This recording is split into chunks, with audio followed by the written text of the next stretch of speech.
Buenos dias, kapamilya! Todo kita taas e manera para dale satisfaksyon kuno di aton cuerpo.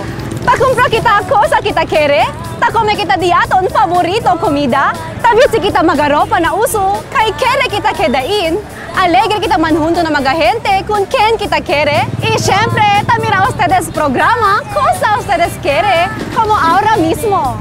Por eso aquí na Mag TV, dale kami cosa ustedes kere.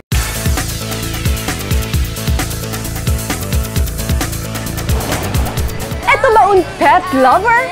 Well, aumenta el saber y manlike acerca con este cute, amable y exotic animal que raro lang ka pwede encontrar aquí na Pilipinas.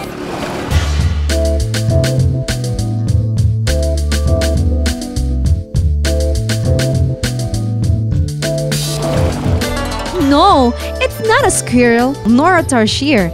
It's a sugar glider. Petorus breviceps amo el scientific name de este animal que quiere decir short-headed rope dancer. Bajo esta na categoría de marsupial animal o pouched mammal que ta incluye el kangaroo, koala y squirrel. Usualmente, común este animal na Australia, Indonesia y New Guinea y gente este considerado como endangered. El nombre de este ya origina por causa que requiere este come mga dulce comida y su habilidad manglide. Ese por causa na se llama patagium donde su cuerpo tapao na se llama fur o membrane na entre medio del disuyo humano y pies para servir como parachute para puede ele flota na aire. El su grande pies y largo uñas ta ayuda con ele para que dale más fuerza si subí y agarra na magarama del pono y manglide. Su hechura semejante na squirrel que ta este más 5 hasta 6 pulgada y tiene palargo rabo, que tiene 140 gramos el pesadez.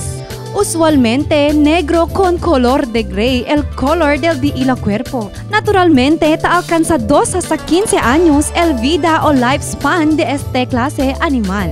Hindi este makamiedo cuida siendo no hay este rabies.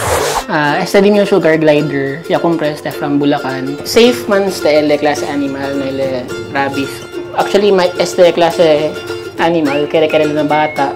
El sugar glider kasi nocturnal animal meaning de noche le active na aga le dormido. So, nagataas sa sound, akal sound talaga sila crabbing.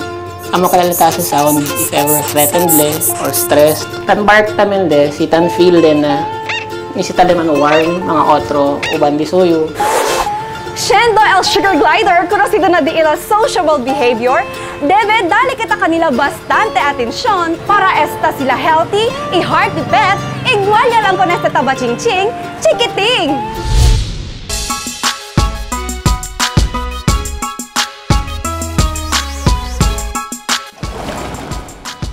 Otro estilo tiene el magahente. Tiene simple, tiene también elegante. Como tabla gana sila na dialecto Tagalog, kanya-kanyang trip. Pero cuando ba el unhente ta aprende con el estilo de mudada o el fashion? Iyo si Kisha, un bata fashionista.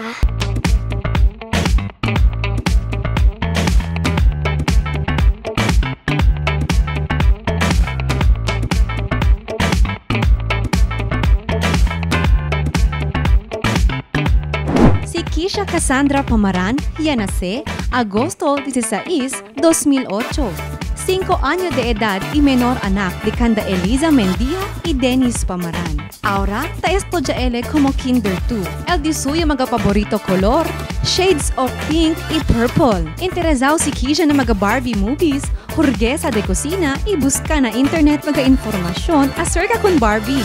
Kere-kere ele muda, sale presentable y bonita en frente ng mga gente. Since 2011, nagkaisip na siya dahil din sa influence ng Ate Tony niya. So nakita parang rumarampa.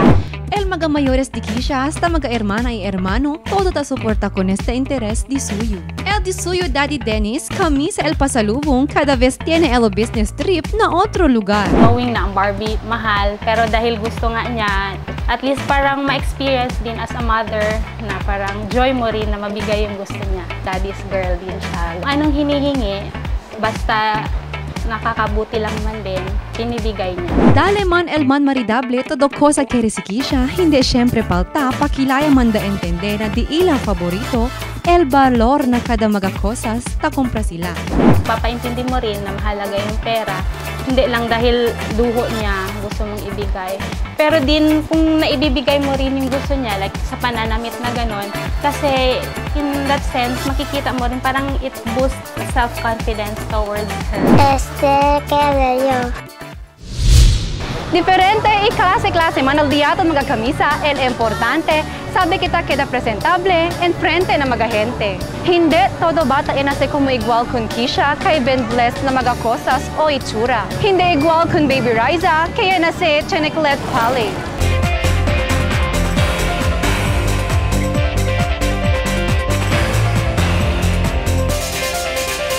Como mga mayores, kaya sila todo cosa bueno para na di ilang mag-anak. El queda estos buen gente y vivi normal. Pero pakimodo si difícil para kanila ase, el cosa sila kere para na di ilang mag-anak. Este si Baby Riza Udja ya nace del enero 21 año pasado. Su mama si Riza Udja, un housewife y un pescador también, el su papa, si Wahid Udja. Como cosa ustedes está puede observar, bien visible na cara de este ángel el disuyod clep pallet. Este por causa según yung aksidente sunana cuando takarga pa lang con ele na bariga. Sumakay kasi ako ng yung pambot, tapos puit ko yung nakatama. Malapit naman ako mag-anak. Akala ko yung wala lang yung natamaan or ano. Pag anak ko na lang, bigla na lang sinabi sa akin ng doktor, sabi niya may diferensya yung anak mo. Ahora, tiene según dificultad cuando mami Udja sostener el mga necesidades del bata como el leche. No sabe también según man breastfeed si Baby Riza por causa na di suyo kondisyon.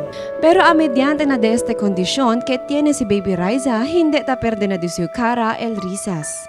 Tapi di ahora ayuda si Mami Radsma para na buen di Baby Riza. Gusto ko matulungan yung anak ko kasi matagal ko na kasi yung pinapangarap na ipatahi siya. Ya lleva kami con Baby Riza na mga doktor para dale propio evaluasyon si pwede con ele opera. Ya manda kami cheque na pediatrician para asegura que no hay komplikasyon si opera con ele. El resulta, tiene constipaw si Baby Riza y debe tomabaho anay na medikasyon. Taa para si también que malnourished si Baby Riza, por eso necesita ele toma vitamins. Muchas gracias na mga buen samaritano kaya checkya, ya ayuda, iya dali medicina con Baby Riza. Ahora, under medication pa si Baby Riza y ojalá ay quedale bueno na siguiente domingo para pwede yaman schedule di suyo operasyon y para pwede gayot ele dale bonito risas na di suyo cumpleaños na petsa 21. Si tienen ustedes conoce que necesita ayuda o asistencia, puede ustedes acercar carta na ABS-CBN Zamboanga, San Jose Road. El problema tiene solución. Busca kita manera, toma aksyon y ayuda ka pamilya.